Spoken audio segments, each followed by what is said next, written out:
Turun ula. Panglimbang 5 menit dina Ngatpon tanggal 7 Desember taun 2020.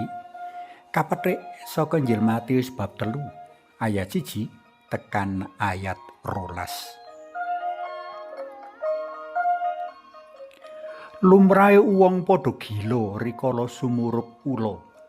Kejaba kahanan awake kang gligir, panyatheke kang ngemu wisa kang bisa ngirim manungsa menyang akhirat, ndadekake wong ngedohi kepara nyengiti ula.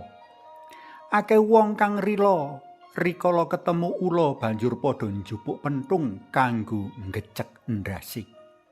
Kepara ing kitab Purwaning dumadi ula dadi lambanging setan kang mblithuk Bapa Abraham lan Ibu Kawa. Narik kawigaten menawa Santo Yohanes nyebut wong-wong Parisi lan wong Saduki minangka turun ula bedhudak. Iku ateges wong-wong Parisi lan wong Saduki uga ula bedhudak. Apa to kuwi ula bedhudak? Ula bedhudak utawa ula viper yaiku ula kang lumrahe urip ing ora-ora samun. Wisane mandi banget, sipate licik, dheweke pinter nyamar. Wong sing cinathek ula iki ngrasakake lara sing ora bisa kabayangake, abuh abang ireng marga getiyen jeron kulit sadurunge tiwas rikala ora age antuk tombo. Sapa kang ora ngati-ati njur midak ula iki bisa kacathek.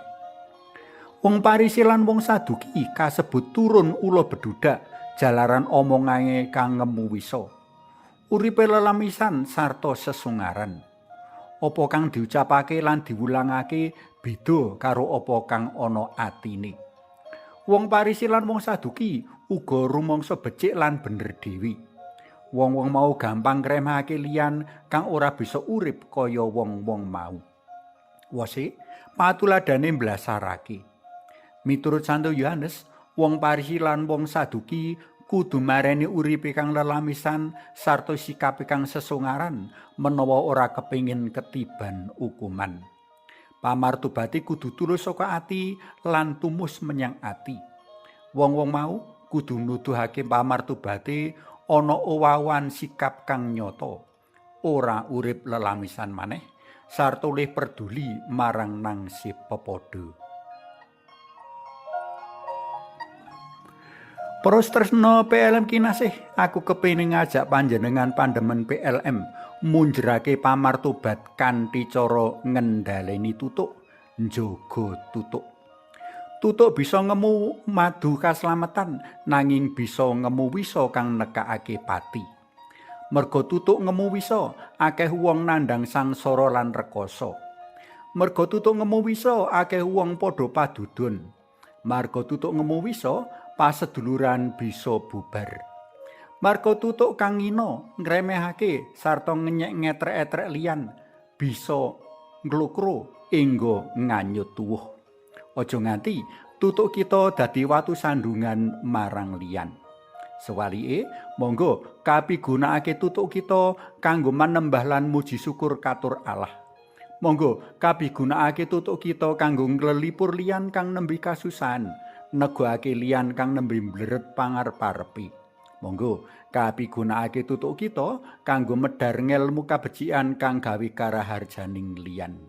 Kita papak rawuh dalam Gusti kanthi ngendhaleni tutuk, amrih kejaba sacara pribadi pantes nampa panjenengane uga tansaya akeh sedulur kang ngagung-agungake asmane Gusti, sebab kita iki traing Bapa Abraham lan traing dalam Allah, dudu traing ula bedhudak. Suwawi sami munjuk. Kunjingas medalem yang Rama so yang putra tuwin yang Roh Suci. Amin. Alamu asih kawula menjusa menuwun awit nugroho tutuk. Kados dene panjenengan kersakaken mugi kawula tansah migunakaken tutuk kawula kangge nyawuraken berkah dalem sarta boten migunakaken tutuk kangge damel kasangsayan lan kacintrakanipun asanes. Amin. Kunjungas medalem yang Rama so yang putra tuwin yang Roh Suci. Amin.